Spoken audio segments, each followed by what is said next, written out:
नमस्कार फ्रेंड्स, आप सबका स्वागत है चितवन लाइव लर्निंग पर। आज मैं आपको पढ़ाने जा रही हूँ शिक्षा मनोविज्ञान। शिक्षा मनोविज्ञान का एक बहुत इंपॉर्टेंट टॉपिक है जिसका नाम है सृजनात्मकता। आज मैं उसे इजी मेथड में और बहुत इजी नोट्स के साथ आपको के साथ डिस्कस करने वाली हूँ। तो चलिए स्टार्ट करते हैं। सृजनात्मकता यानी क्रिएटिविटी। सृजनात्मकता को समझ लेते हैं कि सृजनात्मकता होती क्या है, क्योंकि यहाँ से इस टॉपिक से पेडागोजी फॉर्म में इतने क्वेश्चन आते हैं और यहाँ पर जब तक बच्चा इस टॉपिक को पूरा अच्छे से नहीं पढ़ता है, डीपली नहीं पढ़ता है, ये टॉपिक समझ में नहीं आता और इसी के अंदर बच्चा कंफ्यूज हो जाता है कि आखिर सृजनात्मकता होती क्या है। तो यहाँ पर सबसे पहले हम इसका मीनिंग क्लियर कर लेते हैं कि सृजनात्मकता होती क्या है। सृजनात्मकता का मतलब होता है सृजन करना, यानी कि कोई भी नई चीज़ जब भी कोई व्यक्ति बनाता है या किसी भी काम को नए ढंग से करता है या कुछ भी बनी हुई चीज़ में कुछ नया करके नए ढंग से उसे दिखाना सृजनात्मकता कहलाती है। सृजनात्मकता को क्रिएटिविटी भी कहते हैं, जैसे इंग्लिश में से क्रिएटिविटी कहते हैं किसी भी काम को क्रिएटिव तरीके से खूबसूरती के साथ करना सृजनात्मकता कही जाती है। मीनिंग समझ लेते हैं इसका। सृजनात्मकता का मतलब है यानी कि आशय उस क्षमता से है जिसके कारण वह नई चीज़ों, रचनाओं और विचारों को उत्पन्न करता है। ठीक है, मनुष्य की वह शक्ति जिसके द्वारा वह कुछ नवीन सृजन करता है सृजनात्मकता कहलाती है। आई थिंक आपको समझ में आ गया होगा सृजनात्मकता क्या होता है, यानी कि कोई भी कार्य नए ढंग से करना, कोई भी नया विचार लाकर कल्पना के आधार पर किसी भी नए विचार को इम्प्लीमेंट करना सृजनात्मकता कही जाती है। यहाँ पर एक डेफिनेशन देख लेते हैं। स्टर्न महोदय की डेफिनेशन है कि जब किसी कार्य का परिणाम नवीन हो जो किसी समय में समूह द्वारा उपयोगी और मान्य हो, वह कार्य सृजनात्मकता कहलाता है। ठीक है, आगे बढ़ते हैं। सृजनात्मकता का स्वरूप क्या है, कि सृजनात्मकता आखिर किस आधार पर हम किसी भी चीज़ को सृजनात्मकता कह सकते हैं। तो उसको कई भागों में डिवाइड किया गया है, कई सिद्धांत उसके ऊपर लागू होते हैं। तो सबसे पहला जो सिद्धांत सृजनात्मकता के ऊपर लागू होता है वो होता है वंशानुक्रम का सिद्धांत, यानी कि हेरिडिटी थ्योरी। यहाँ पर वंशानुक्रम का सिद्धांत क्या कहता है कि इस सिद्धांत के अनुसार सृजनात्मकता जन्मजात होती है। यह व्यक्ति के उन पूर्वजों से प्राप्त होती है, यह व्यक्ति को उनके पूर्वजों से प्राप्त होती है, जैसे James Watt, Newton, Gandhi, Tagore जैसे व्यक्ति का जन्म के समय से ही परिस्थितियों को समझने वाले तथा नई खोज करने की योग्यता इनमें थी। तो यानी कि यहाँ पर कहा जा सकता है कि जो सृजनात्मकता होती है उसका सीधा संबंध इस सिद्धांत के आधार पर वंशानुक्रम से होता है। जैसे कुछ बच्चे बाई बोर्न अपनी कुछ क्वालिटी लेकर आते हैं, कुछ लोगों के अंदर नेतृत्व क्षमता बाई बोर्न होती है, कुछ लोगों के अंदर जो है किसी भी गाने की क्षमता बाई बोर्न होती है, कुछ के अंदर कुछ अच्छे विचार और नई बातों को नए तरीके से समझने की क्षमता जन्मजात होती है। तो यानी कि ऐसी क्वालिटी जो बच्चे के अंदर कहते हैं ना कि इसके जो क्वालिटी है अभी से दिखाई देने लगी, यानी कि कोई किसी के अंदर खेलने की क्षमता बहुत अच्छी होती है, किसी के अंदर ड्राइंग की क्षमता बहुत अच्छी होती है, जिसका उसे वातावरण भी नहीं मिल पाता और वो बच्चा उस काम को बड़े ईजी और बड़े मनोरंजक तरीके से करता है। तो वो जो क्षमता है उसे सृजनात्मकता की वंशानुक्रम सिद्धांत के अंदर रखा जाता है। आगे बढ़ते हैं। दूसरा जो सिद्धांत आ जाता है वो आ जाता है पर्यावरण से संबंधित सृजनात्मक सिद्धांत। तो इस सिद्धांत के अनुसार व्यक्ति की सृजनात्मक बनाने में पर्यावरण की महत्वपूर्ण भूमिका होती है, क्योंकि स्वतंत्र व अनुकूल पर्यावरण में ही नए नए विचार उत्पन्न होते हैं, जबकि बंद समाज में नहीं। ठीक है, तो जैसा बच्चे को पर्यावरण मिलेगा, अगर उसे पॉजिटिव एनवायरनमेंट मिलता है किसी भी काम को करने का, किसी भी नए काम को अच्छे तरीके से करने का, तो वो बालक उस काम को सीख जाता है। किसके थ्रू? प्रैक्टिस के थ्रू। जब वो प्रैक्टिस करेगा तो उस काम में वो अच्छे से निपुण हो जाएगा। तीसरा सिद्धांत है अर्धगोलाकार सिद्धांत। अर्धगोलाकार सिद्धांत के प्रतिपादक जो हैं वो इस सिद्धांत के प्रतिपादक हैं क्लार्क और किटनो। ठीक है, ये दो व्यक्ति हैं जिन्होंने इस सिद्धांत का प्रतिपादक किया है। ये सिद्धांत क्या कहता है कि व्यक्ति का मस्तिष्क दो गोलों में विभक्त रहता है। जो व्यक्ति का माइंड है वो दो पार्ट में डिवाइड रहता है, पहला दायां गोलार्ध और दूसरा होता है बायां गोलार्ध। मनोवैज्ञानिक बताते हैं कि सृजनशीलता मनुष्य के दाएं गोलार्ध से स्फुटित होती है तथा ऐसे व्यक्तियों में प्राय दायां गोलार्ध प्रबल होता है। यानी कि जो भी व्यक्ति सृजनशील होगा उसके अंदर दायां गोलार्ध उसका प्रबल पाया जाता है। चलिए डायग्राम के माध्यम से इसे समझ लेते हैं, दायां गोलार्ध और बायां गोलार्ध क्या है। देखिए आप एक डायग्राम देख रहे हैं, डायग्राम पे राइट ब्रेन और लेफ्ट ब्रेन दोनों की जो है बना हुआ है। This is the right brain and this is the left brain. तो यहाँ पर राइट ब्रेन के अंदर जो क्वालिटी है वो आपको यहाँ पर दिखाई देंगी, लेफ्ट ब्रेन में इधर लिखी हुई है। तो चलिए एक बार स्टडी कर लेते हैं कि राइट ब्रेन के अंदर कौन कौन सी जो है क्वालिटी होगी। सबसे पहला, राइट ब्रेन जो रेस्पॉन्सिबल होता है वो किसके लिए होता है, आर्ट अवेयरनेस के लिए। जिस भी व्यक्ति की आर्ट अच्छी होगी, जिस भी व्यक्ति को आर्ट में बढ़िया रुचि होगी, वो राइट ब्रेन उसका वर्किंग में होगा, यानी कि राइट ब्रेन उस समय काम कर रहा है उसके लिए। क्रिएटिविटी जो हमने भी पढ़ा कि राइट ब्रेन किस लिए रिस्पॉन्सिबल है, ताकि क्योंकि व्यक्ति जो है क्रिएटिव है तो उसका राइट ब्रेन वर्किंग कर रहा है, यानी कि उसका राइट ब्रेन उसका ज़्यादा साथ दे रहा है। उसके बाद imagination, intuition, insight, holistic thought, music awareness, 3D forms, ये सारी हमारी राइट ब्रेन की इम्पोर्टेंस होती है, राइट ब्रेन के फंक्शन के अंदर आती है। और इस राइट ब्रेन को कंट्रोल कौन करता है, आप देखेंगे ध्यान से, राइट ब्रेन को कंट्रोल करता है लेफ्ट हैंड कंट्रोल। जो हमारा उल्टा हाथ होता है वो हमारे राइट ब्रेन को कंट्रोल करता है। अब हम समझ लेते हैं हमारा लेफ्ट ब्रेन। लेफ्ट ब्रेन के फंक्शंस कौन से होते हैं, क्या क्या काम करता है लेफ्ट ब्रेन, किस लिए रिस्पॉन्सिबल होता है। तो एनालिटिक थॉट्स होता है, लॉजिकल होता है, लैंग्वेज पर कमांड होगी उस बच्चे की जिसका लेफ्ट ब्रेन अच्छा होगा, रीजनिंग बहुत बढ़िया करेगा, साइंस और मैथ्स में अच्छा करेगा, और रिटन राइटिंग बहुत अच्छी होगी, कुछ भी लिखने में अच्छा होगा, कवि समथिंग हो सकता है, साहित्यकार हो सकता है, नंबर स्किल उसके अच्छे होंगे। और जो हमारा लेफ्ट ब्रेन है उसे कौन कंट्रोल करता है, हमारा राइट हैंड जो है उसे कंट्रोल करता है। तो आई थिंक आपको समझ में आ गया होगा कि ब्रेन जो है वो दो भागों में बटा होता है, एक तो लेफ्ट ब्रेन और एक राइट ब्रेन। कुछ क्वालिटी जो लेफ्ट ब्रेन की होती है, कुछ राइट ब्रेन की होती है। और लेफ्ट ब्रेन को राइट हैंड कंट्रोल करता है, यानी कि राइट साइड हमारी कंट्रोल करती है, और राइट ब्रेन को हमारा लेफ्ट हैंड कंट्रोल करता है। नेक्स्ट नंबर है हमारा, नंबर 4 है मनोविश्लेषणात्मक सिद्धांत। मनोविश्लेषणात्मक सिद्धांत के जो प्रतिपादक हैं वो है फ्रायड, ठीक है, सिगमंड फ्रायड। बहुत इंपॉर्टेंट टॉपिक है ये। इस टॉपिक को मैंने डिटेल में भी बताया हुआ है, इस टॉपिक से संबंधित वीडियो मैंने डिटेल में डाली हुई है। तो अगर आपको ये टॉपिक पूरा देखना है, पूरा पढ़ना है, तो आप इसको डिटेल में ज़रूर पढ़िएगा, क्योंकि ये इतना इम्पोर्टेंट टॉपिक है मनोविश्लेषण। इससे हर तरह के कोर्स के अंदर, जो साइकोलॉजी से संबंधित कोर्स है, उस कोर्स के अंदर यहाँ से क्वेश्चन कभी भी नहीं छूटता, हमेशा इस टॉपिक से क्वेश्चन आता ही आता है। तो आप इस वीडियो को, जो वीडियो है मनोविश्लेषण से संबंधित मेरे चैनल पर आपको मिल जाएगी, वो आप पूरी देखेंगे।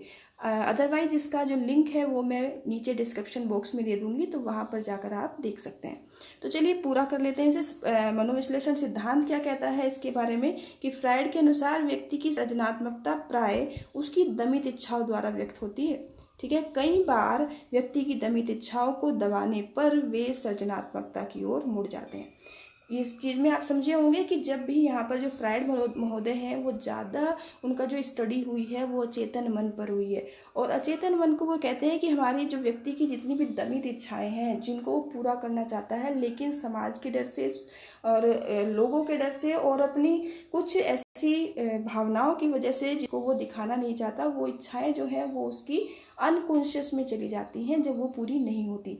तो उस कंडीशन में जब व्यक्ति परेशान रहने लगता है, मस्तिष्क में उसके टेंशन रहती है, तो उस कंडीशन में वो उस टेंशन भरी लाइफ में क्या करता है कि वो अपनी क्रिएटिविटी को, अपनी कुछ अकेला रहना पसंद करने लगता है, अकेला हो जाता है, और उस अकेले में वो कुछ नया खोज लेता है, ठीक है। तो जो उसकी नई खोज है वो ही सृजनात्मकता कहलाती है फ्रायड महोदय के अनुसार। आगे बढ़ जाते हैं। नेक्स्ट हमारा आ जाता है सृजनात्मकता का स्तर सिद्धांत। नंबर 5 है सृजनात्मकता का स्तर सिद्धांत। इस स्तर सिद्धांत के जो प्रतिपादक हैं वो है I.A. टेलर। ठीक है, I.A. टेलर ने इस सिद्धांत को प्रतिपादित किया था। इन्होंने सृजनात्मकता की व्याख्या 5 स्तरों में की। उसके आधार पर उन्होंने कहा कि जैसे व्यक्ति में सृजनात्मकता स्तर बढ़ता है वह अधिक सृजनात्मक हो जाता है। स्तर के आधार पर यहाँ कहा जा सकता है कि इन्होंने अपने सिद्धांत में कई स्टेजेस बनाए कि स्टेज 1 में व्यक्ति का स्तर ये रहेगा, स्टेज 2 में ये रहेगा, स्टेज 3 में ये रहेगा। जैसे आप बचपन में देखते हैं कि बचपन में जो बच्चा होता है वो बहुत कम सृजनात्मक उसके अंदर होती है, बहुत कम सृजनात्मकता होती है, क्योंकि उस समय उसके कॉन्शियस माइंड का पूरा डेवलप नहीं हुआ होता। तो जैसे बच्चे का कॉन्शियस माइंड डेवलप नहीं होगा तो वो प्रॉपर तरीके से थिंकिंग नहीं कर पाएगा, और जैसे जैसे वो बड़ा होता जाता है उसकी थिंकिंग एबिलिटी बढ़ती जाती है, उसका सृजनात्मकता का स्तर भी बढ़ता जाता है। उसी चीज़ को ये यहाँ पर कह रहे हैं। ठीक है, अब आगे बढ़ते हैं। नेक्स्ट पॉइंट आ जाता है हमारा सृजनात्मकता के तत्व। हमारा स्वरूप खत्म हो चुका है, स्वरूप टॉपिक डन हो चुका है। अब हमारा नेक्स्ट टॉपिक स्टार्ट हो जाता है सृजनात्मकता के तत्व। यहाँ से भी क्वेश्चन पूछा गया है कि सृजनात्मकता को कितने भागों में डिवाइड किया जाता है। तो सृजनात्मकता को 4 भागों में डिवाइड किया जाता है। पहला है प्रवाह, दूसरा लचीलापन, तीसरा मौलिकता और चौथा भाग है इसका विस्तारण। सबसे पहला प्रवाह, लचीलापन, मौलिकता और विस्तारण। अब इन चारों भागों में से जो प्रवाह है, हमारा जो प्रवाह है और विस्तारण है, इनको अलग अलग भागों में भी डिवाइड किया गया है, लेकिन लचीलापन और मौलिकता को किसी भागों में डिवाइड नहीं किया गया है। इनके यही सिंपल 2 ही पार्ट हैं।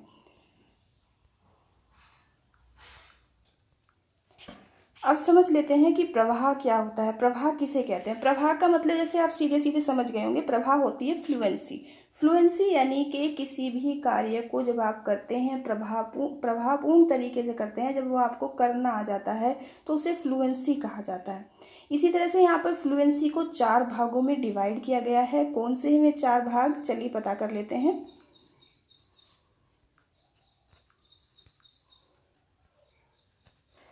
एक सेकेंड प्लीज। फ्लुएंसी के 4 भाग आ जाते हैं। सबसे पहला विचारों की अभिव्यक्ति, दूसरा शब्द प्रवाह, तीसरा आ जाता है आपका साहचर्य प्रवाह और चौथा आ जाता है आपका अभिव्यक्ति प्रवाह। प्रवाह यानी कि विचारों की अभिव्यक्ति से मतलब क्या है कि जब भी कोई व्यक्ति अपने विचार जो है वो अभिव्यक्त करता है, एक प्रवाह तरीके से अभिव्यक्त करता है, फ्लुएंस तरीके से अभिव्यक्त करता है, तो उसे विचारों की अभिव्यक्ति कहा जाता है। यानी कि अपने विचार को जब कोई व्यक्ति किसी व्यक्ति से पूछता है कि yes you just give the answer of this question, तो वो व्यक्ति अपने जो उसके विचार होते हैं उनको जो अभिव्यक्त करता है और वो अच्छे तरीके से अभिव्यक्त करता है, नए तरीके से अभिव्यक्त करता है, तो वो विचारों की अभिव्यक्ति कही जाती है। दूसरा आ जाता है शब्द प्रवाह।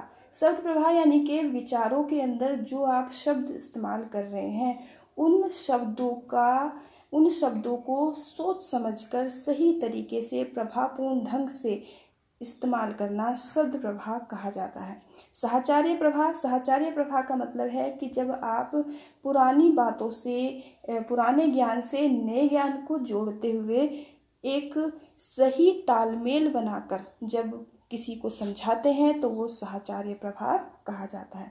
अभिव्यक्ति प्रवाह वही हो जाता है जो अभी हमने ऊपर किया है कि अपनी अभिव्यक्ति जो है वो एक इस तरीके से दूसरों को बताना है जिससे सभी लोग उस बात को प्रभावपूर्ण ढंग से और स्वीकृत करते हुए समझ लें।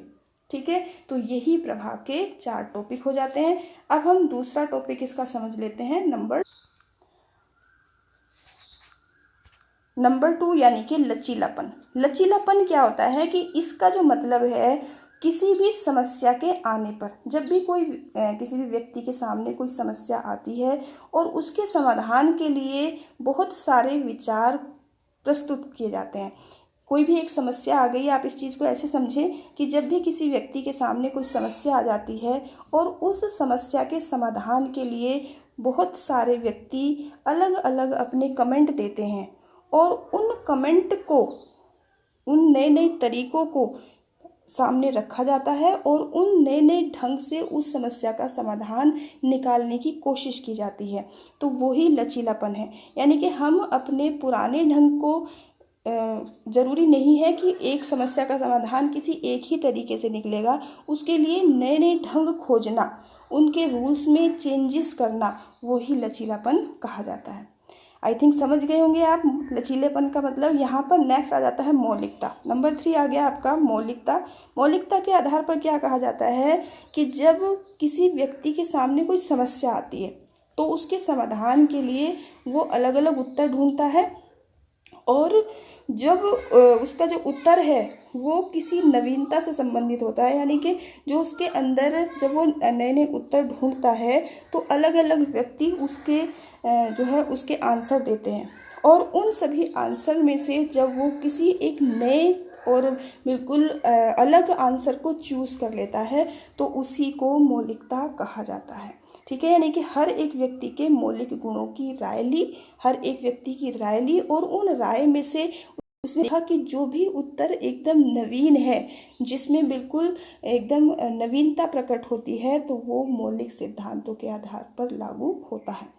अब आ जाता है नंबर 4। नंबर 4 क्या है? विस्तारण। विस्तारण के 2 भाग हैं, इसको 2 भागों में बांटा गया है। सबसे पहला शाब्दिक विस्तारण और दूसरा अकृत्रिक विस्तारण।